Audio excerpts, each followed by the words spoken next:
আজ অনেক দিনের একটা ইচ্ছে পূরণ হলো। গণেশ জননীকে নিজের হাতে বানানোর একটা ইচ্ছে অনেক দিনেরই ছিল। তবে এটা সম্পূর্ণটাই মায়ের কৃপা। তার ইচ্ছে ছাড়া কখনোই এটা সম্ভব হতো না।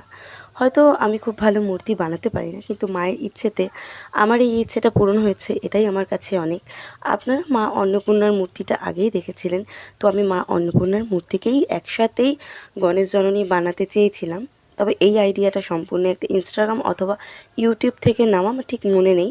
তো সেখানে আমি সেই দাদা বা ভাই যেই হন না কেন, ওনার চ্যানেলে আমি দেখেছিলাম যে মায়ের শিব পার্বতীর কোলে ছোট্ট গণেশ ভগবানকে খোলা যেত, পরে ওটা আবার সেট করাও যেত। তো সেই আইডিয়াটা থেকেই আমি এই মূর্তিটা বানানোর চেষ্টা করেছি।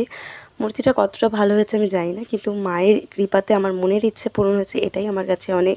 আর মায়ের মূর্তিটা আপনাদের কেমন লাগলো অবশ্যই অবশ্যই জানাতে ভুলবেন না।